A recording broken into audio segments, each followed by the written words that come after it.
everyone, this is Catherine O'Connell and welcome to Lawyer on Air. If you are looking for inspirational stories about women in law, then this is the podcast for you. Join me and my lawyer ladies as we enjoy a glass of wine after a hard day at work and talk about the world of women in law. It's my passion to share stories of amazing legal ladies who are working as in-house legal counsel, who have law firm roles, who are leading on boards, and who are doing law differently. From time to time, I will also invite special guests on the show to share their insights on legal recruiting and tips for getting hired as a successful lawyer in Japan. I hope you will enjoy getting to know these amazing women who I am so proud to share a profession with. I'm glad you're here and I hope you enjoy the show. Welcome to another episode of the Lawyer on Air podcast. In this episode, I share with you another diverse story, this time from a general counsel who is a male working in Japan. I'm Catherine, the host of the show, and I'm a lawyer based in Tokyo for 20 years, and I love helping unlock the wisdom of the stories that lawyers never tell. What I've learned from my career in law so far is go knock on the door with curiosity and think about what it is that you can contribute to your team and organization. And if you do something, make sure you do it as a professional and finish what you promised. Those are the words of Kenji Tagaya, who is my guest today on the podcast. Kenji Tagaya is my first male general counsel invited to the show, and I'm very excited to share his insights for listeners of the podcast. Tagaya-san is a big fan of this podcast and often comments and shares on social media. It's been very clear to me for the last couple of years that this is really not a podcast just for women, nor a podcast for women lawyers. It's very clear to me that it's also very much a draw card for male listeners. So my focus is on diversity of voice and inclusion, and so this is why I wanted to invite Tagaya-san today to hear his insights as a male ally of women lawyers and of all people.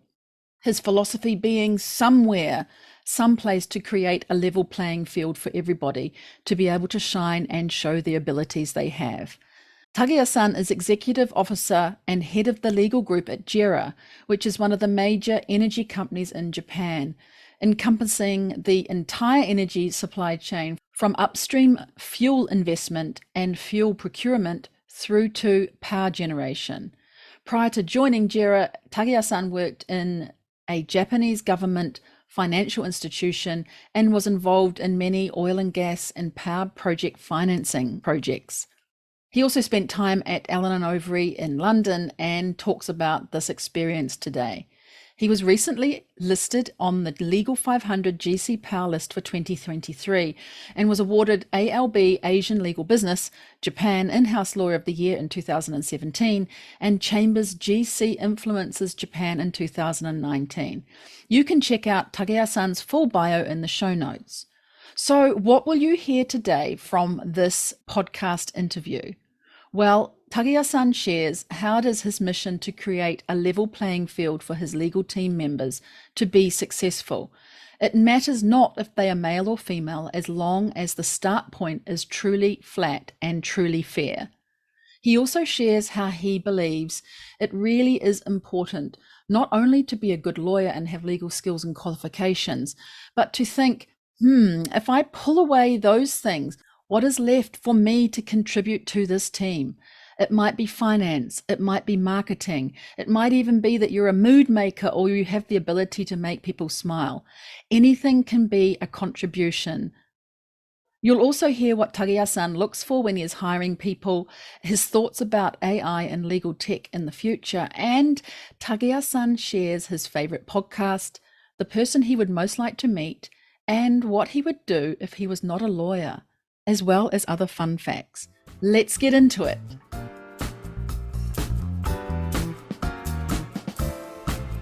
Hello, Tagaya-san, and welcome to the show. Hi, Kathleen. Thank you for having me. Thanks so much. And I'd really like to ask you the same question I ask all of my other lawyer guests on the show. If we were meeting up in person, where would we be? Do you have a favorite wine bar or cafe or restaurant that you love to go to? And what would be your choice off the menu? Well, many guests in this program introduce, restaurants and bars in Tokyo. So today I would like to change the area and introduce you to a restaurant called Rokusei in Kyoto.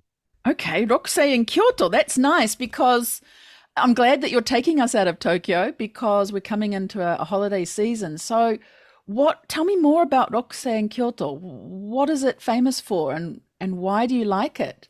The restaurant features a bento style. It's pretty cute, kawaii style Cute. bento.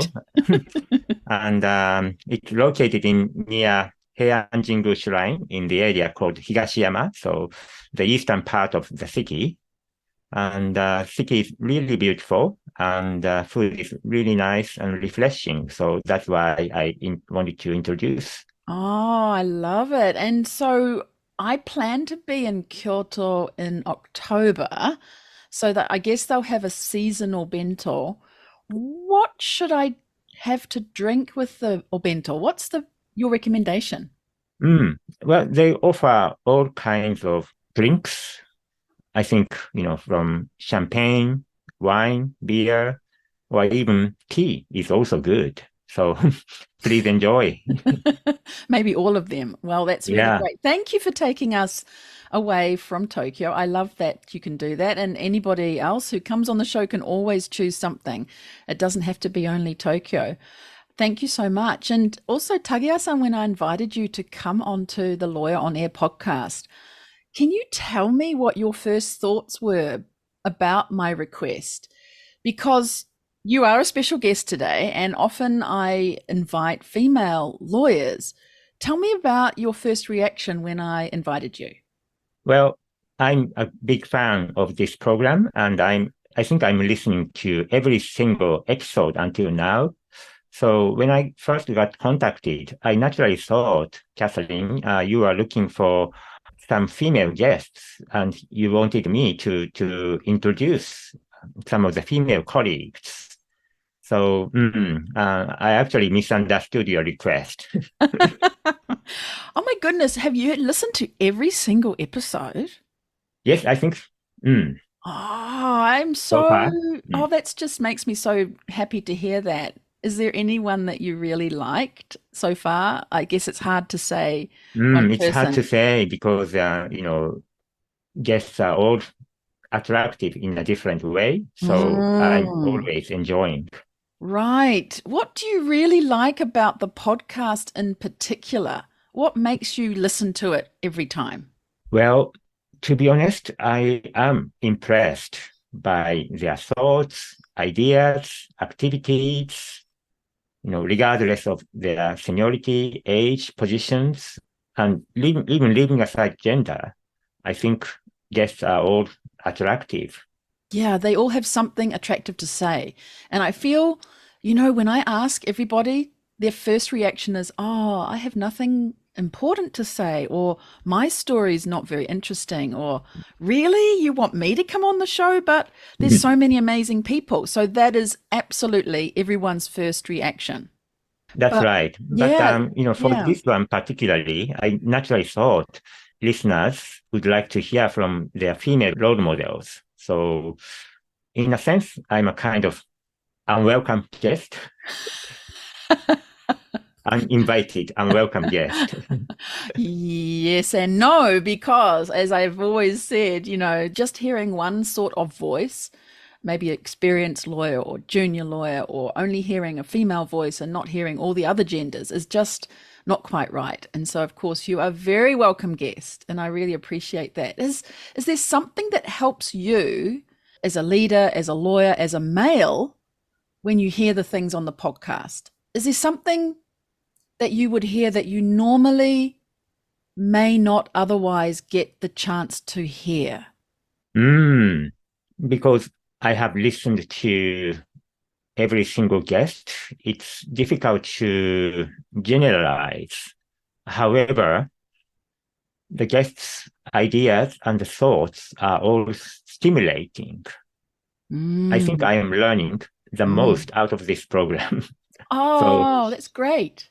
so today's job for me, I just wanted to say, I'm a big fan of this program, and I would like to thank you, Catherine, and all the guests so far.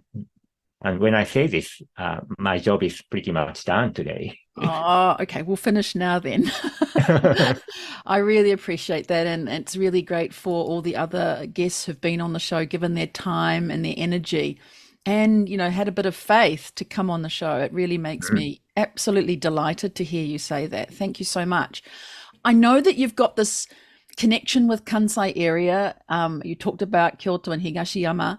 Tell me a little bit more about your upbringing in Japan. You did share your bio with me, but tell us about your childhood days and your college days.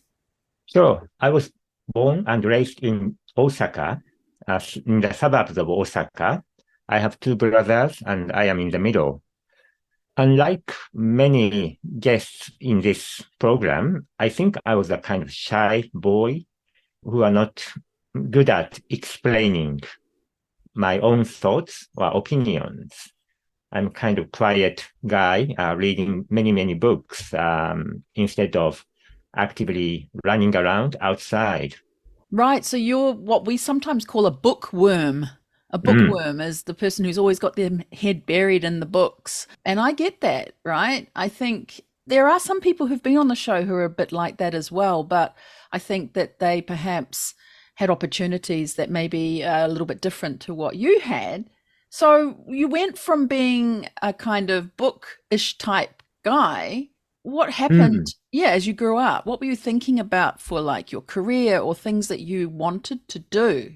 I have always been interested in foreign affairs. Yeah, in the 80s and 90s, when I was growing up, a lot of things were happening. The Cold War was coming to an end. Berlin Wall was about to collapse.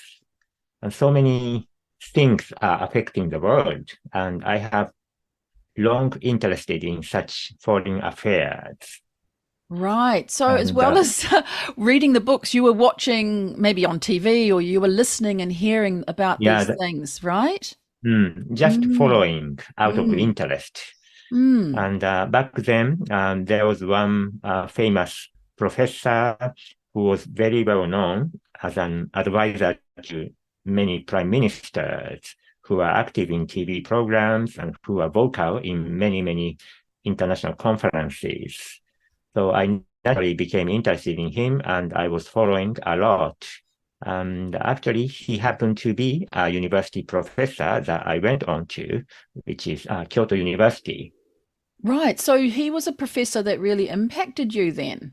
Yeah, I think so. I was so impressed by his opinions, which is sometimes controversial, but he was, advisor to prime ministers, and he was quite active in the politics. Right. So is that what actually got you then interested in law? I think I would say, coincidence. How is it a coincidence? Did you have other people who were doing law in your family or maybe your family's friends? Or is it just, as you say, a coincidence or maybe guzen, right? That you happen to be in this faculty and listen to this professor. Tell me some more about that. Actually, my father, my brothers, all engineers, majors. So I am kind of exception. It's good to be exception. Don't worry about that. Right. So it's very interesting that you then obviously decided to do law. So started from, just interested in foreign affairs, but eventually that led to the study of law and study of, foreign affairs. That was my educational background. Yeah. What do you remember about that study period at Kyoto University that you really liked? You look back and think that was so great. I really enjoyed that. I think I was lucky because unlike huge metropolitan Tokyo, Kyoto is somewhat secluded in a way from the central governmental and politics. And therefore, the environment was so good that you are able to concentrate on many, many different things. So that's something I am so grateful even now. The environment was so good. Right. It's kind of freedom you can have away from the capital city. Mm. Ah, so what happened next after you finished Kyoto University? So I kept my interest in foreign affairs and international relations. I got a job at a governmental agency called JEXIM, Export Import Bank of Japan, which is now rebranded as JBIC, but back then it was called JEXIM. Right. So how did you find that job? Did it come up in the newspaper or did someone introduce you? I'm really interested how you find a kind of government job in Japan. That's a good question. I don't remember quite well because actually, despite the name brand, the size of the organization is quite small. So I think I found the name just by reading many different magazines and I just applied for a Right. position and I was just Mm, lucky enough to be selected. I see. What did you do there? What kind of work? So as I said, I have kept interest in foreign affairs and in international trade, international relations for a number of years. I was kind of dreamy boy who was just aspired for such international environment. But one funny thing is, I have to add, I Mm, didn't even have a passport until the age of 23. I see. So I don't even know why I was picked up by JX team because of this complete lack of my international experience. I guess many people don't really have a passport though until they have to travel overseas. And from living in New Zealand, many traveled to New Zealand only because they got married and they were on their honeymoon. So they got a passport and it was kind of Mm. new. And that's in their 20s. So you're probably not remarkable, but had they asked, do you have a passport? And you said no, and that was one of their critical questions, maybe it would go against you. But I see what you mean, though, that you hadn't had the international experience, but you were well read. You read a lot and you listened to a lot, and you were really interested in these international trade, international relations, foreign affairs. So I think that must have come across in the interview when you spoke with them, that kind of interest and passion. Yeah, I think back then I only had passion and that's all. In this program, many, guests, they have international experience from childhood. People like me is also okay. You can pursue an international career, even if you don't have any experience during childhood. Absolutely. And thank you for saying that because we can't always have that experience opportunity when we're young. I know for me, I luckily was able to travel to at least out of New Zealand to Australia, but that didn't feel international to me. That felt Mm. very local. But I hear what you're saying. So when you did your first kinds of projects at this government agency, what kinds of things were you involved in? Is there anything that stands out in Mm. particular? Mm. Yeah, despite my dream or image about JXing, which is very international and working on big projects, the first assignment I was given is naturally a kind of mundane type of job. Mm. One particular assignment I still remember is kind of debt reduction program for impoverished countries.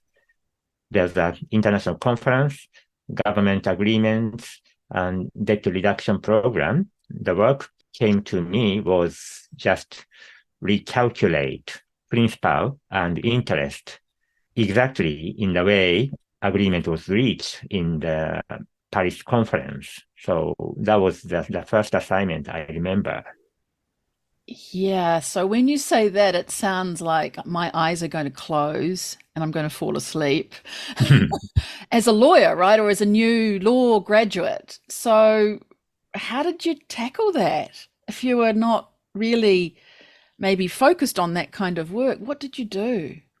Yeah, but back then, as a graduate from law department, I didn't even know much about principal and interest, to be honest. Mm, So every day was like, Excel spreadsheet, Oh, recalculate, some mistakes, and manager returns my work to me.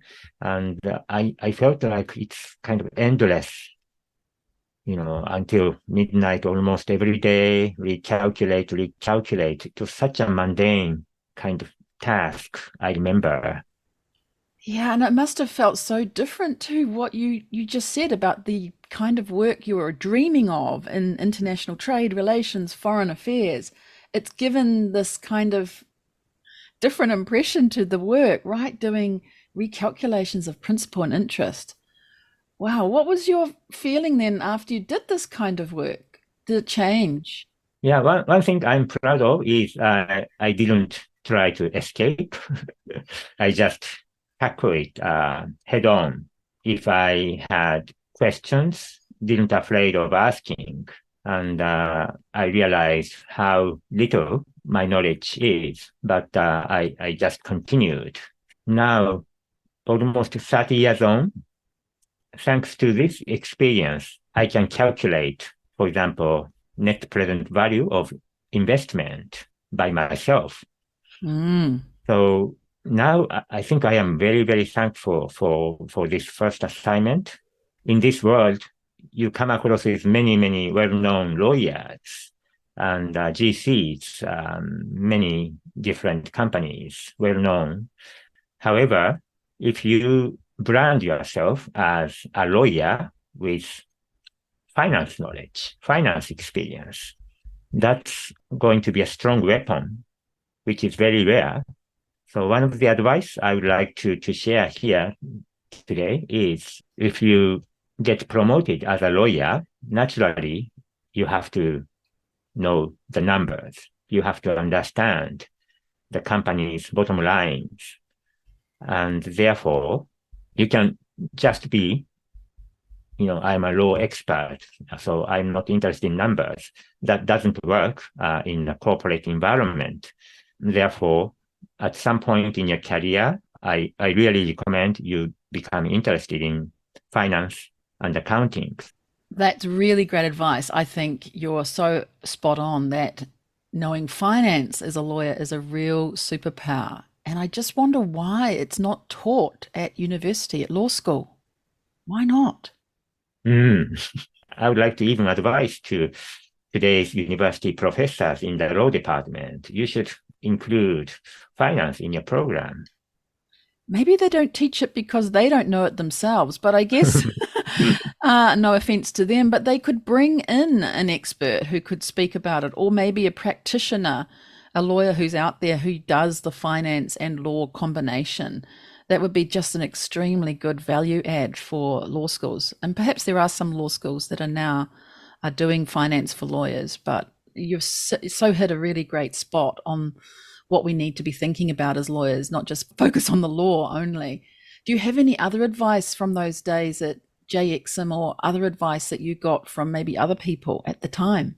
So, yeah, from this experience, I would like to just repeat if you feel stuck in the middle of an endless job, you are actually gaining unique experience. If I borrow a word from Steve Jobs, connecting the dots, you don't know if you are in the middle. However, if you look back in your career, sometimes dots becomes connected. And that will help you build up your professional career. So don't become just desperate because you feel stuck in the middle of an endless job. You are actually gaining unique experience. For example, if you ask me, law expert with marketing experience is wonderful. Law experts with public relations experience is wonderful. So connecting the dots is one mantra I am borrowing from Steve Jobs. Connecting the dots. And sometimes we don't know until, as you say, later we can look back. But how do we just have to think, oh, okay, this is going to connect to the next thing. I may not know what it is now, but I will in the future. So we kind of advise ourselves not to worry, do the job well. Later, it will make sense. Is that what you're saying? Yeah, I think so. I'm not saying you have to dedicate your entire career. However, if you feel just stuck in the middle, then you may be actually gaining unique experience. So try head on. And when you feel you are done, then look for other opportunities. You've made me just think now on the spot about my early days back in New Zealand when I did court work. I also went into the court and did anything from a minor traffic offences to people who were arguing about their kids in custody battles and family law cases. And you made me think about it. At the time, I thought, I never want to do this job when I'm older. I don't want to be a litigator. But the work that I did there was so important because it connects to learning about people and the way that people react or what makes them trigger. And so that kind of experience at the very beginning was so important to what I do now, learning about people, right? And seeing where they feel the pressure point and when they're going to react negatively. So I really love that you said that, telling us about Steve Jobs' words, connecting the dots. It really makes sense now. But at the time, I didn't want to go to court. I didn't like standing on my feet, doing all of that, speaking to the judge. But you are so right. Now it makes so much sense. Thank you for telling me that, because I hadn't thought about that until you said your words just now. Catherine, I fully agree. And I know you are sitting at the board of different companies right now. So I'm sure your experience at your early days will be helping you, I suppose. Yeah, you're absolutely right. And that's exactly what I was thinking when you said that. How, what it is that makes people trigger, where they're protecting themselves and not thinking about the bigger picture. When you've got families or husband and wife arguing over children, it translates into the corporate world. And so it really has been a good background and good grounding for me to have done that work at the beginning. I think that's very important for people to have heard that from you today. Thank you so much. Well, what happened next? Did you stay with JXM for a while, or did you go further into something else? Yeah, after this first assignment, I was fortunate enough to be involved in many different projects. Some of them are really, really big companies and countries, major investment program. And at some point in my career, I had a chance to look at myself. So what I am contributing to the project that I am participating. Am I only receiving, or what am I contributing? Of course, I looked back my limited career back then, and I just realized I am a graduate from law department. So I would like to increase my legal knowledge and professional experience. That's the next step I was thinking.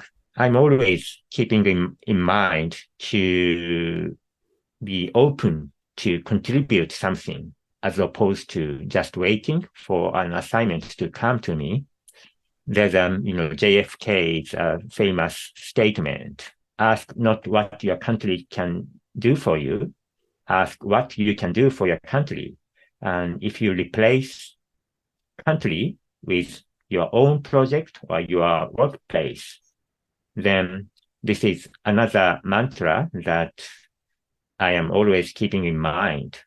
You have to think about what to contribute as opposed to waiting for an assignment to come. It can be anything. It can be your knowledge. It can be your experience. It can be your English language skill, or even just a smile will make the team happy. So you can be just a mood maker, for example. Anyway, I was thinking about what to contribute, and I just realized I'm just a law graduate. Therefore, I thought I should utilize such an experience better. So, what did you do to utilize an experience even better? So I applied for the position for the program for foreign studies, and I was again fortunate enough to be given a chance to study law, did a master's program in Georgetown University in the US. Wonderful. I mean, so you're actually trying to do something actively, not waiting for it to happen. You're finding a way that you can contribute differently and in addition to being a law graduate. And I think your advice is similar to other guests who've talked about this, contribution, making the one thing that you can do that's different to others and not waiting to be asked to contribute. Find that thing that you can master as your value contribution. I love that. And so what happened? You went to the USA, and how did you cope with the English? Did you have quite good English before you went? Absolutely not. So I actually struggled and Oh, struggled. I right. think I liked, English language class when I was growing up, like in high school or university, but that was among the Japanese students. If you are just thrown into a university study, then completely different. So I have to say I struggled a number of times. It sounds to me like the Excel sheet you were doing before, that was a struggle, and this was also a struggle, but you kept going. That's right. It's not just a language. The master's program itself is, of course, difficult. Back then, everything was on paper, like a book. And as you know, the US universities textbooks, almost like an encyclopedia. And if you have 2 or 3 classes a day, your bag becomes 10 kilos or something, Yes, yes. almost like a heavy lifting every day. But that gave me some, toughness mentally and physically. And yeah, I was fortunate to also get a bar from the New York State. But I think what is more important than the academic degree or New York bar is I consider those as just a tool. The important thing is, how to contribute. In my college days, I belonged to an athletic club in which, many different kinds of players, like people with small but quick, or people with slow but powerful, people who are good at throwing, people who are good at kicking a ball. So different kinds of skill sets. So instead of lamenting or complaining, I don't have anything to contribute. I cannot do that. I cannot do this. I think what is important is to think positively what we can contribute. And my university mentor always said to me, set up your mind. That is the first step, and go beyond your best and be in the first class. That is the final step. So those are the words I'm still cherishing. You must have something to contribute. So instead of lamenting or complaining, think about positive element, positive side. Even just a smile is a good one to contribute. So you had a mentor in your college who told you to set your mind up with that ambition, be a bit first class and finish what you set out to do. Who was the mentor? Was it some professor or another person? That is actually a head coach, the head coach of Ah, my athletic club. really? Wow. But I have learned so many from him and other coaches. I think, one of the worst things I do is I might tell someone I can't finish something that I said I was going to do, and pulling out of something you said yes to is so hard. So for me personally, I've learned if it's not a yes, then don't commit. But if you do commit, do it thoroughly and finish it. I'd like to hear more about this coach. What else did he tell you? Was it he? I'm presuming it was a he. I shouldn't Yes, presume. that's right. It sounds like he really impacted you because you now work with teams as well in sports and encourage other people to do their best and help them as well. And in your own team at your workplace at Jera, you are doing the same. But Tell me a little bit more about this coach, how he helped you. Of course, as an athletic sports club, he was kind of strict person. However, the philosophy was so impressive that I became so interested. And it's not only about sports. It's actually applicable to all different types of activities in your life, whether it's career, whether it's family, everything. If you set up your mind, try to go beyond your best. That was the saying he was always repeating. Yeah, go beyond your best. And you must have done that in order to go from struggling with English to graduating from Georgetown, getting the New York bar. I mean, that is really pushing yourself to beyond your best for sure. Well, I, of course, enjoyed the program itself. That was tough because of my complete lack of international experience until then. However, I think the experience itself was worth pursuing. Yeah, you're connecting the dots once again. Yeah, but I wasn't thinking in this way back then, No, of course. I no. was in the middle of such a big challenge. Yeah, now you look back, right? It's very hard to connect at the time and That's right. looking back. So you're mastering these tools that you talked about, and you had a chance to work outside of Japan as well, I believe, to take these tools into action. What happened after that? So after finishing the LLM at Georgetown, I came back to Japan and continued working. But at some point, I was always eager to work outside of Japan. So in my mid 30s, I got a chance to be seconded to a law firm in London. And then from there to an international finance organization, also in London. That's amazing. Often you don't get that opportunity, right? You would go from a law firm to a business, but Mm, to go from what must have been, I think, JBIC by that time, it changed its name. that's right. You went from there to British law firm. How did that come about? Is there a program that allowed you to do that? Or did you Mm. apply for that? There was no such a program, so I just requested Really? persistently. Really? Mm, There you go. So you're going after something to take you further to develop your toolbox even more. Wow. How was it when you went to the law firm? You really wanted this and you requested it again and again and you got it. How was it? mm. So of course, if I was just first year employee, then such a request would have been ignored. Mm. However, I tried to prove myself step by step, overseas study, New York bar, and I think I work very hard at the next assignment. So step by step, I tried to build up my case, and finally, request was approved in my mid 30s. So I got, a chance to be seconded to a British law firm called Allen& Overy in London. The Mm. department was called Projects Group back then. So project finance, project development, usually in emerging countries. So that was a good fit to what I was doing at JB back then.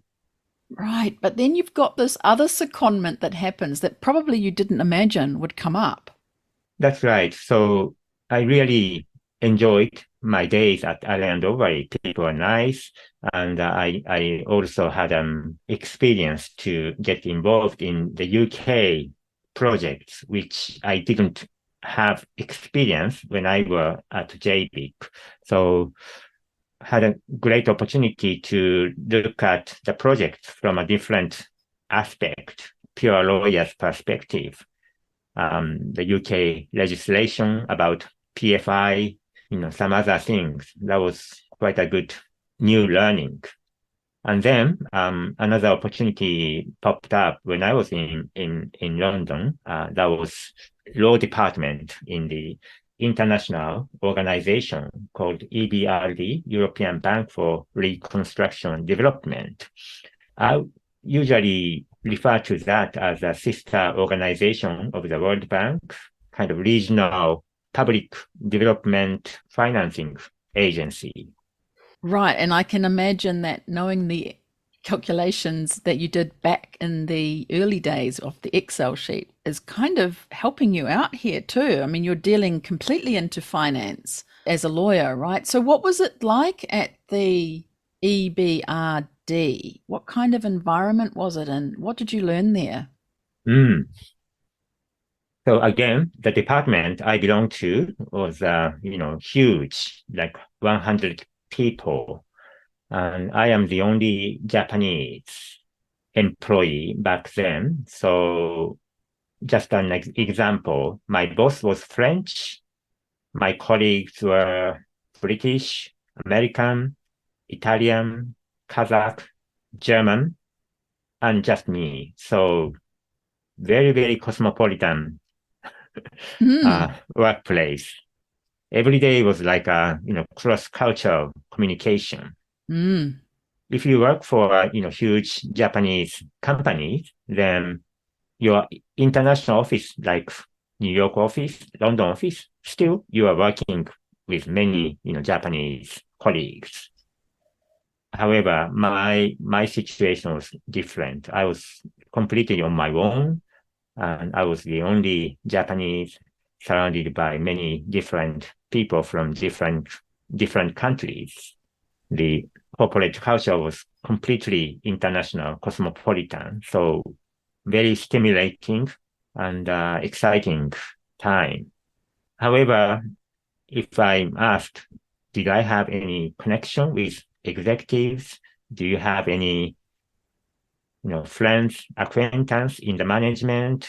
My answer was no. I have no idea whether I get a promotion or I felt like I was kind of on my own, lonely. And this is completely different from my mindset. If you are in Japan, you are kind of part of majority, regardless of gender.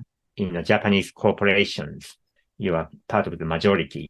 However, for the first time in my career, I became a minority. So that was the career changing experience too. Yeah, and I bet that makes things different for you now because back in Japan, you do have people who work with you, or perhaps clients or other contacts in other organizations where that person is the minority. And until you've had the experience that you've had of that feeling of knowing what it's like to be a minority, you can't really speak for other people who are minorities. It's kind of another tool that you've got now to understand people, right? Because it's a kind of gift, I guess, to have known what it feels like to be a minority, and it doesn't always feel good. But sometimes if you turn that into a gift, then you can also empower other minorities, right? Having known what it feels like yourself. Yeah, that's exactly right. I think I was lucky enough to have such an experience in my 30s. If you become really senior, like in the department head, then I think it's too late. However, if you are in the 20s or 30s, having such away feeling is Mm. really good one because that will add you many different strengths in your career. Of course, Yeah. I should add that Yes. at Alliand Overy and EBRD, people are very nice, warm, and welcoming. I have never experienced any kind of, you know, I was ignored or I was not recognized. However, still having such a, away feeling for the first time in my career. One episode I remember is one day in my first days at EBRD, the GC, General Counsel, invited me to one-to-one lunch. So naturally, I was quite nervous because GC in an international organization is very senior, high position, and I usually didn't have any contact, day-to-day contact. So naturally, I was quite nervous. And during the lunch, I was about to say, like, I would like to learn as fast as I can, and I try to contribute because that was the mindset I had back then. So the GC replied to me, okay, that's important. However, it is also important for you, Kenji, to enjoy yourself.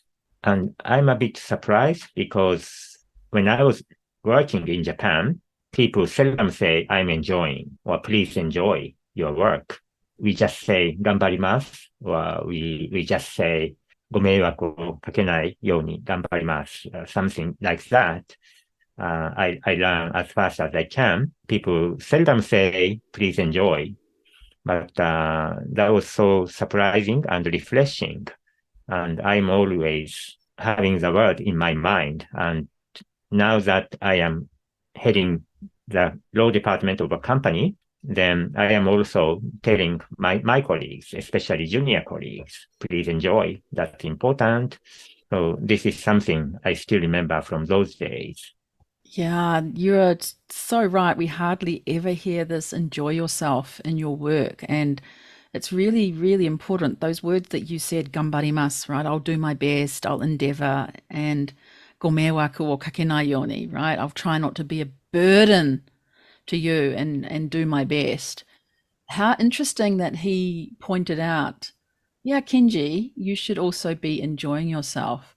I can imagine now, maybe with your current team, you might be listening to and noticing if people are enjoying themselves. Is this something that you think about a lot now with the people that you lead? And also for yourself, it's important to be a happy leader who enjoys their work. Of course, if your boss is unhappy, unsatisfied, complaining, then everyone suffers. Yes. And therefore, I'm telling myself, my first job is to maintain myself physically and mentally. So I am terrible at different kinds of sports, but I go skiing every now and then. I go swimming every now and then, gym exercise once or twice in a week. I also do some volunteers work, like at the time of course, natural disaster or even sporting events like Paralympics, Olympics, and, world swimming. So now that I am at certain level of English language by using this skill set, I try to help out the international visitors or international athletes in those events too. That's amazing. Do you enjoy these activities so they help you enjoy your work? Or do you enjoy your work so that allows you to do these activities that you enjoy? It's a tough question, maybe tough question. I think outside of professional work, having connection with different worlds is always important. Of course, in my current job, Jera, I am the GC. I'm the head of the legal department. So I am pretty well known in a company. However, once outside of your company, then people don't know me. For example, in volunteers activities, people don't know me. So it takes some courage, but I try to say, can I join? May I do this? That kind of mindset is really important. And you are currently doing some work with swimming team, I believe, and helping the team understand the language, I guess, of Japan. You're helping with language assistance for the athletes. Tell me a bit more That's about right. that. Yeah, tell me some more.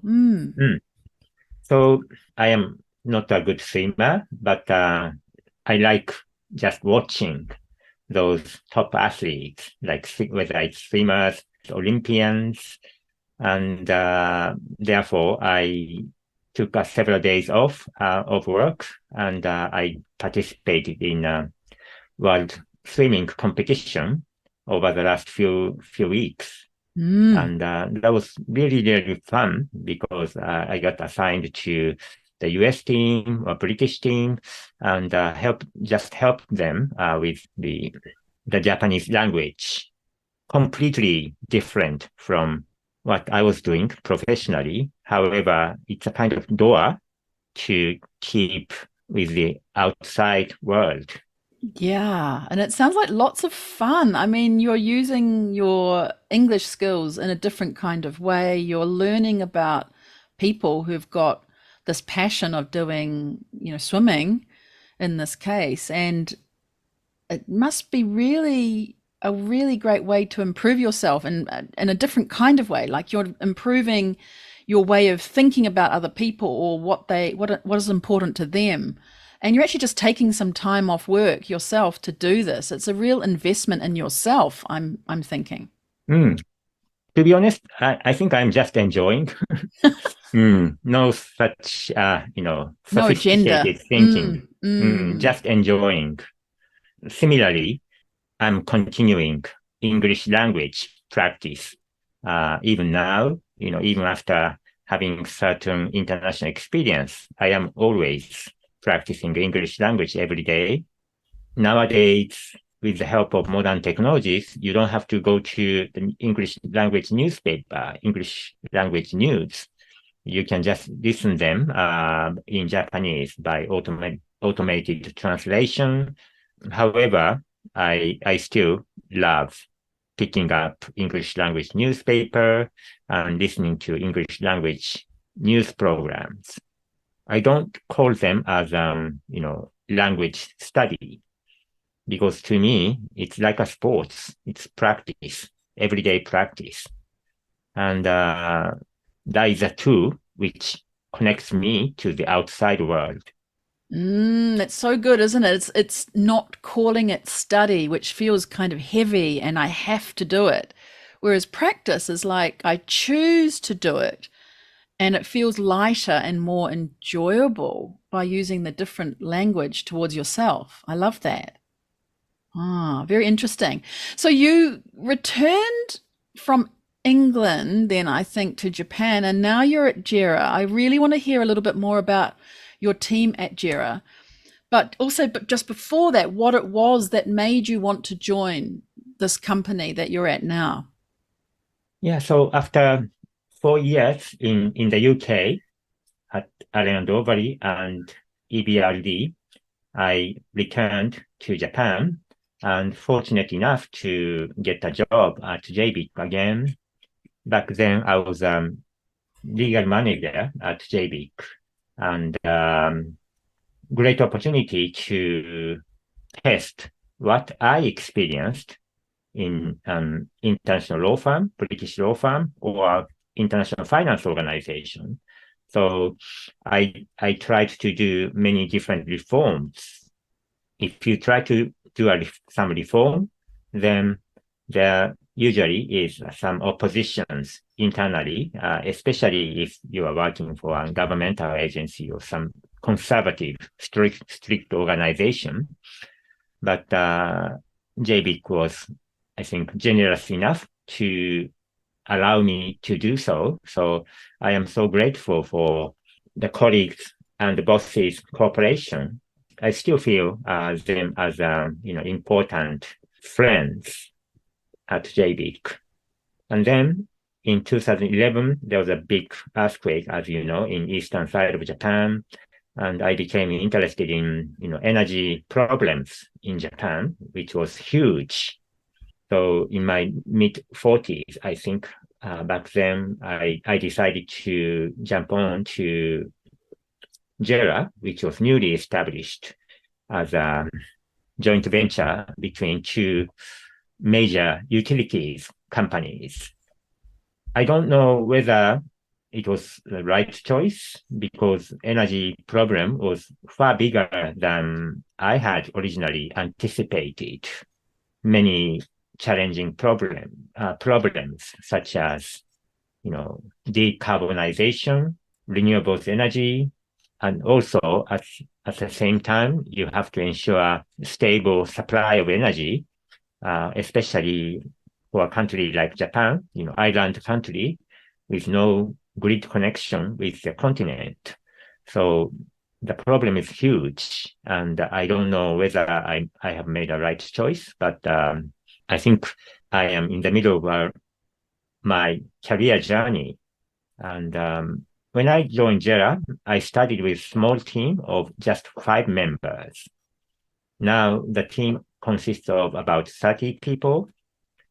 So it's been a long journey. However, I think Jera's legal team is still in the stage of development.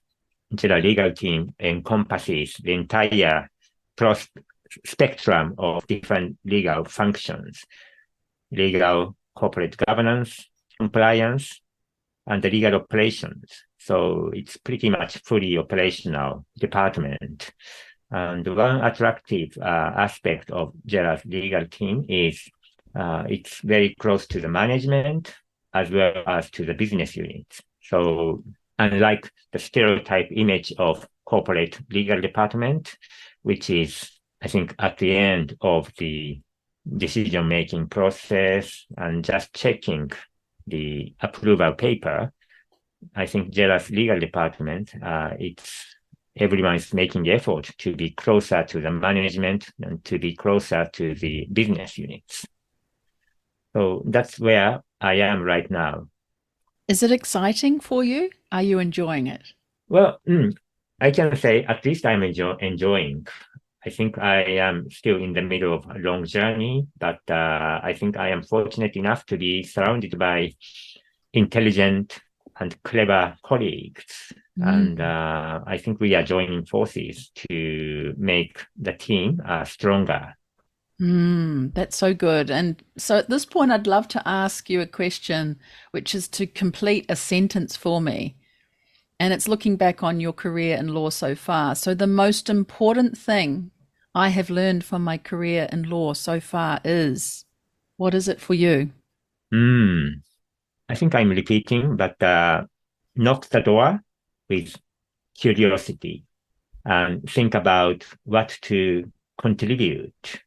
And if you dare to do something, be professional. Those are something I am always telling my colleagues. That's wonderful. And you mentioned earlier in our conversation about people having different skills, making sure that they've got, using their contribution to the best advantage for the team. Can you explain a little bit more about your philosophy? Because I know you carry that with you in all that you do. Could you talk a little bit more about that? It's really important, I think, that people hear this from you. Yeah, Catherine, I like your program, as I said, because you are shining spotlight on women, especially in Japan. Spotlight is not shining in a fair manner, especially to women. And therefore, I like your program, particularly because you are encouraging aspiring female lawyers in this program, which is very, very, very good. But having said that, if I may make one statement, I'm not sure if this is really appropriate for this program. I am, at the same time, I'm not supporting women merely because they are women. As head of the legal department, my role is like a conductor at an orchestra. And as a conductor, I have no luxury to say, I like you because you are women. I like you because you are man. That's not appropriate. And to be honest, in my previous job and current job, I am always surrounded by powerful, smart women. Some of them are clearly much cleverer than me. So to me, women are not a group to be protected. I think they are already remarkable as they are. What I would like to ensure is to offer level playing field. Many companies, many people say, our company is merit system, in Japanese, 実力主義. It's easy to say so. However, I realize that sometimes the playing field itself is not level. Some people are given high heel shoes. Some people are short by nature. So naturally, the landscape they are seeing is quite different. This is very true if, for example, in the case of foreigners who don't have access to information written in Japanese, or junior colleagues who don't have access to executives, or female colleagues who are not recognized by top management. So in my word, the playing field is not level in the first place. My role is to just offer level playing field or fair field for everyone. It takes time sometimes because you have to share information in an equal manner, regardless of language. You have to share opportunities to junior colleagues to get to be known to the management. Not easy. However, this is very, very important. I don't want them to miss out the opportunities merely because they are not well known. And if you get promoted in a company, if you work for a long time, then you get promoted. You become general manager, you become GC, and titles and authorities comes naturally to them. It is important not to misunderstand those accolades as your own personal belongings. I consider them as a kind of obligation to share such an accolades in an equal manner to your colleagues. I still remember my first days. I didn't have anything. I wasn't recognized by the top management. I didn't have any connection. So if I put myself in their shoes, it's quite important for the senior people to share accolades, titles, and authorities with your colleagues, especially junior colleagues, women colleagues, foreign colleagues. That's something I would like to emphasize. This is really quite different to anything I've heard before. I often hear people say, this is an award that I won, but I didn't win it myself. It's because of the team effort. But I've never really heard anyone say, like you have just said, Tagaya-san, about an accolade not being your personal possession, that it's an obligation. That is such a powerful way of talking about something that you get given to you, an award or a title or promotion. It's really interesting to hear you talk about it in that way. And to think that it's an obligation that we have as leaders to be giving that level playing field, give it to all the people, regardless of where they are. I think this is so next level thinking. I just love it. And I'm really not offended at all that you said what you've said. And I really think you've had a lot of courage to say what you've said, because things shouldn't be so much more favorable to women just because they're women, or men in the same way. And I feel that from my upbringing, being with three brothers and thinking and them treating me exactly the same way as they were treated. We did the same chores in the house. We did all the same activities outside and inside. It's kind of like you're saying it's based on ability and capability, and that everyone's got that. So if I can create a level playing field, then everyone has a chance to have that ability and creativity and capability brought out, as long as the playing field is level in the first place. Yeah, that's exactly right. I think if the playing field is fair and level, firstly, then I know so many powerful, female colleagues previously, and even now I am surrounded by such intelligent, female colleagues. It's not appropriate for me to offer protection, but rather my role is to ensure fair and equal opportunities regardless of their belongings. Yeah, that's so good. Well, I have some other general questions for you. I thought it would be great to ask you about how you hire people as a legal head, or perhaps what you're thinking about as the future of law, or any other tips you might have for lawyers. But is there something in those categories you'd like to talk about as we wind up today? Okay. I think many people are recognizing advancement of technologies. So even AI, contract automated review, etc. So naturally, I think the trend is to go to such tech side. So what we are left with as a human is personal characters, personal communication skill sets.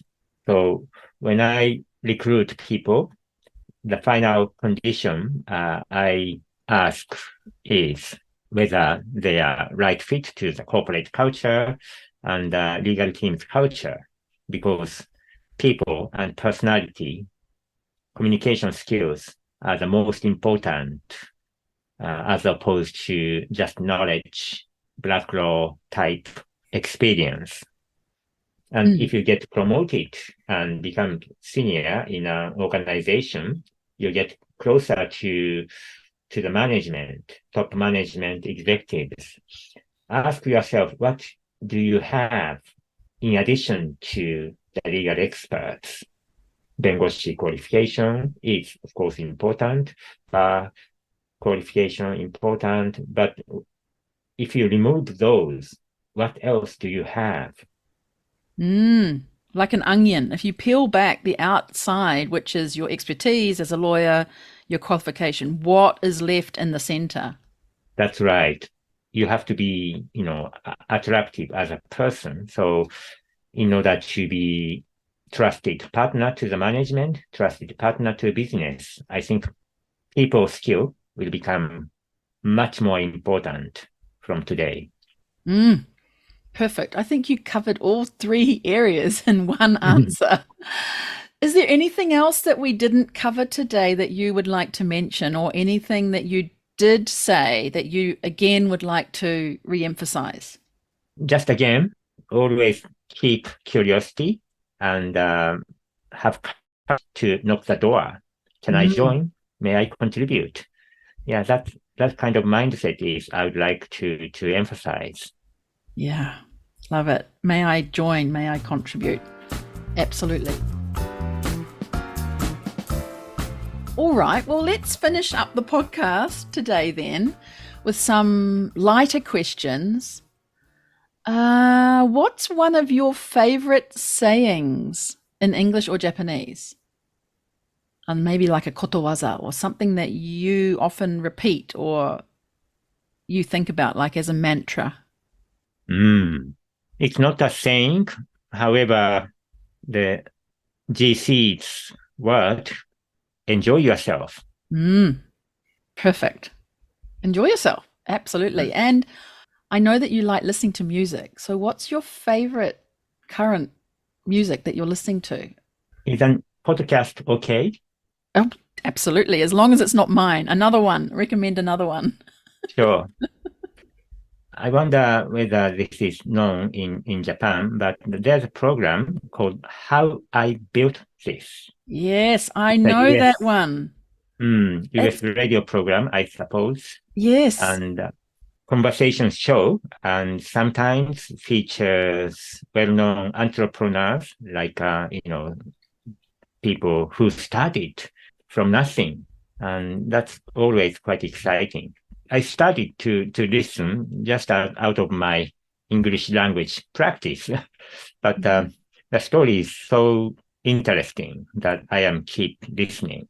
Yeah, thank you for mentioning that. It's a really great one. I remember when I first started listening to that podcast, I think one of the first stories I picked was Airbnb, the start of that, and two guys, how they slept on a friend's sofa, and it went from there. And it's something that's remained in my mind, and I love that. And thank you for mentioning it. And we'll put it in the show notes because it's such a good podcast.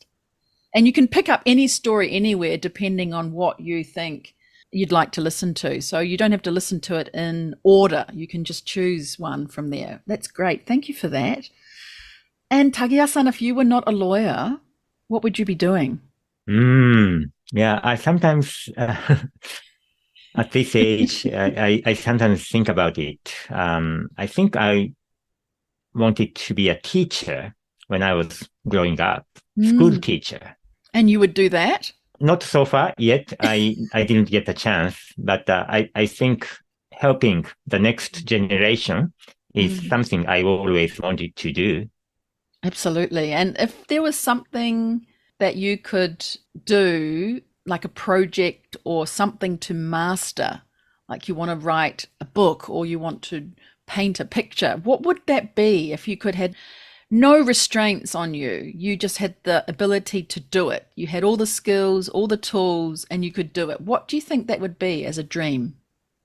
Yeah, because now I am in energy industry, I would like to pass on better planet to the next generation.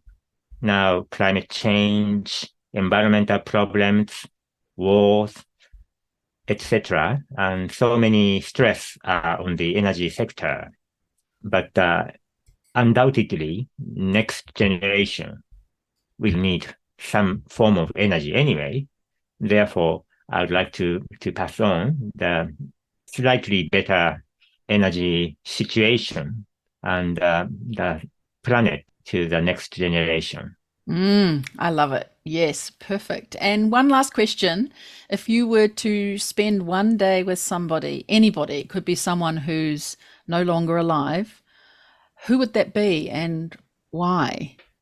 I don't know whether you know a person, Inamori Kazuo.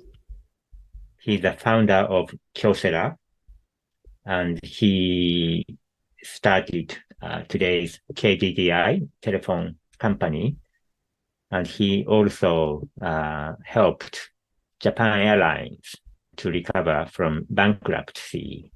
He's such a well-known business leader, but I'm quite impressed by his philosophy in the first place. There are many, entrepreneurs and well-known business leaders, but I have never seen such a philosophical leader like Mr. Inamori. So I would like to spend a day and learn from him. Absolutely. That's wonderful. Thank you so much, Tagaya-san. I've really enjoyed speaking with you today. I learned so much that I didn't know about you, and I get an idea why your colleagues love working with you. And so thank you so much for saying yes when I asked you to come onto the show.